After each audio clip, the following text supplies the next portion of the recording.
Let's race. Let's race. Ready? You say go. Say go loud. Go. No, we're gonna race. In what? Nap. In what? Swimming pool? No, we're not gonna swim. No, the alphabet. You just said it. Go.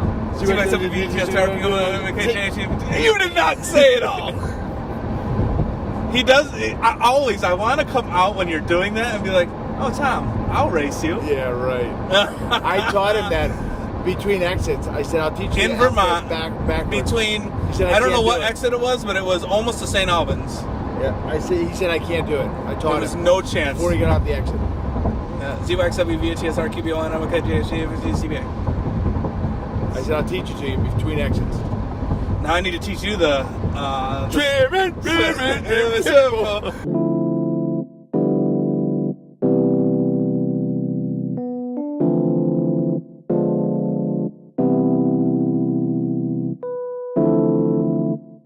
Tom Murphy here, still in the mobile lab with Hope expert and resiliency expert, Mr. Rick Yarish. You say, whoa, what do you mean resiliency expert? Well, come on, think about it.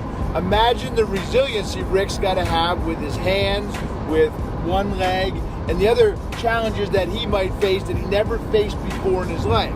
And think about the resiliency that some kids need to get through those really tough situations, whether it's a tough home life, whether something's happened to their family, maybe they just don't fit in.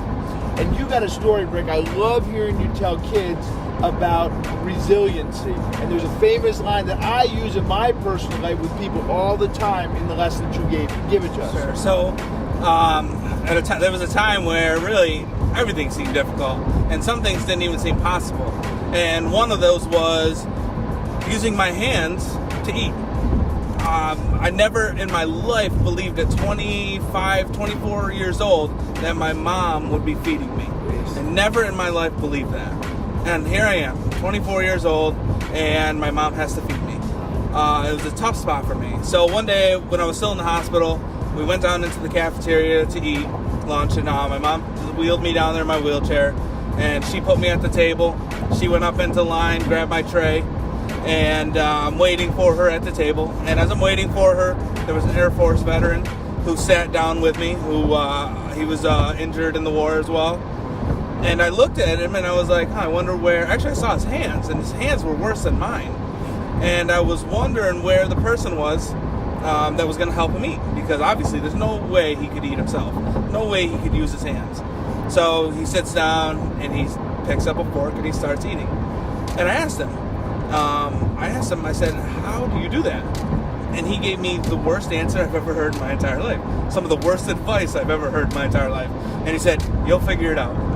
And I was really like, oh, thanks a lot, buddy. Thanks for taking the time out of your day. Are you sure you can't spare any more? And he left me with that. So my mom got to the table, she sat down with me, and she started feeding me. A couple months later, after I was out of the hospital, probably about 7 or 8 months later, actually, when I was out of the hospital and I was at an event in Cincinnati, Ohio, I went to a Brazilian steakhouse, all-you-can-eat steak.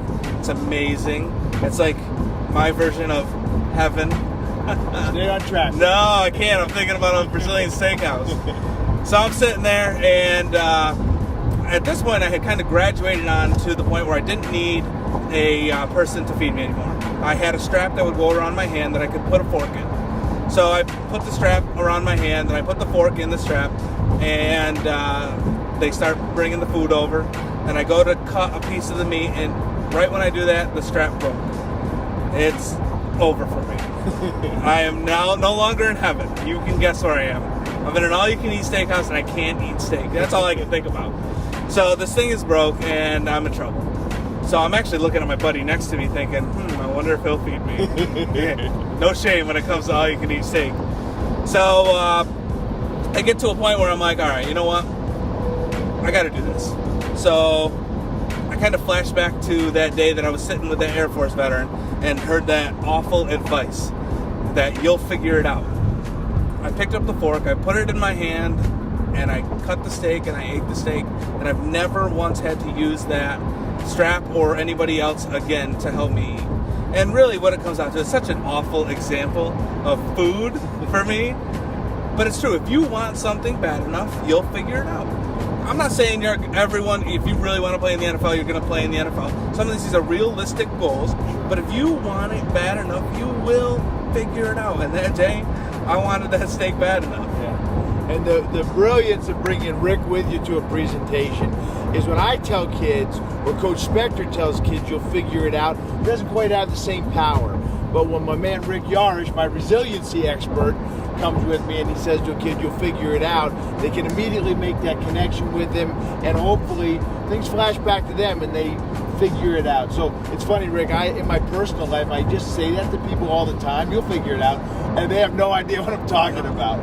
But another great lesson I learned from my man Rick Yarish, bringing it to the mobile lab. Boom.